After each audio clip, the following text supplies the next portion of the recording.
Assalamualaikum warahmatullahi wabarakatuh. Kembali lagi dengan saya Ihsan. Pada kesempatan kali ini saya akan menjelaskan terkait analisis fikih kontemporer tentang fintech peer-to-peer lending, teman-teman. Apa itu peer-to-peer lending? Peer-to-peer lending adalah sebuah metode pinjaman yang menghubungkan langsung individu yang membutuhkan dana pinjaman dengan orang lain yang menyediakan pinjaman tersebut. Nah, salah satu contoh peer-to-peer lending syariah di Indonesia adalah startup Alami, teman-teman. Nah, parameter kesesuaian syariah terhadap fintech peer-to-peer lending ini apa sih?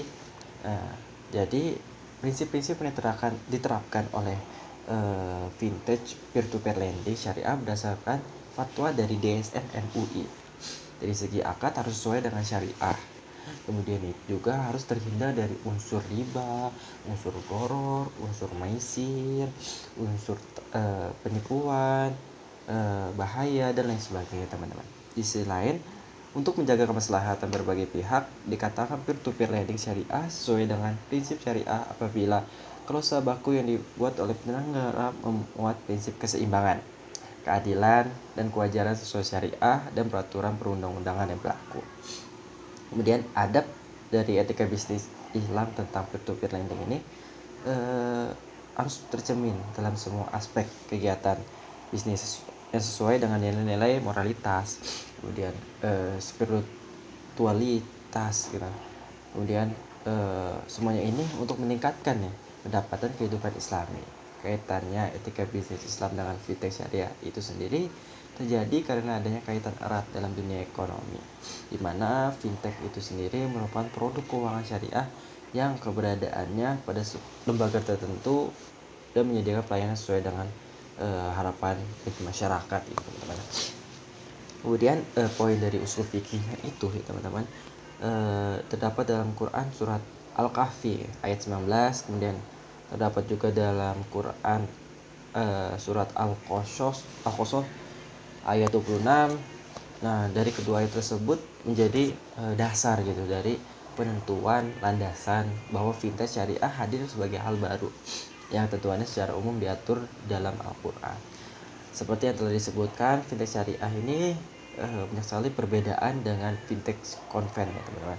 Salah satunya berpedoman dengan prinsip syariah dan yakni akan amanah gitu, teman-teman, atau sifatnya dapat dipercaya.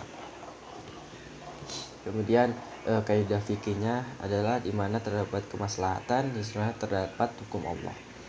Konsep syariah dari peer-to-peer lending ini memberi kemaslahat bagi masyarakat, yaitu menjaga aspek daruriyat kebutuhan manusia. Kemudian ada dua hal dari 5 pokok makosid syariah ini, yaitu jaganya dari hifzul almal dan hifzul al-nafs gitu, teman-teman.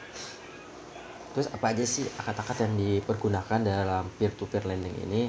Akad-akad yang digunakan dalam akad peer-to-peer lending ini ada ijaroh, kemudian ada mudharabah, kemudian juga ada akad wakalah, dan terakhir ada akad qard, teman-teman. Kemudian konsep fikih muamalah dari dari produk fintech peer-to-peer lending itu adalah supaya transaksi peer-to-peer lending terhindar dari yang namanya maisir, gharar, dan riba, sehingga diterapkan akad murabahah pada transaksi ini. Akad murabahah diterapkan pada ketiga pihak layanan peer-to-peer lending atau hanya pada kedua pihak saja, yaitu pihak pemberi pinjaman dan pihak penerima pinjaman. Penyelenggara layanan dan pihak memberi pinjaman berperan sebagai bai, yaitu penjual, dan penerima pinjaman berperan sebagai mushtari, yaitu pembeli. Nah, selaku pihak yang mengajukan pembiayaan untuk pembelian suatu barang yang dibutuhkan. Mungkin itu saja ya, teman-teman, yang bisa saya sampaikan terkait analisis fikih kontemporer yang bertemakan vintage peer-to-peer lending. Semoga bermanfaat. Mohon maaf apabila ada kesalahan. Assalamualaikum warahmatullahi wabarakatuh.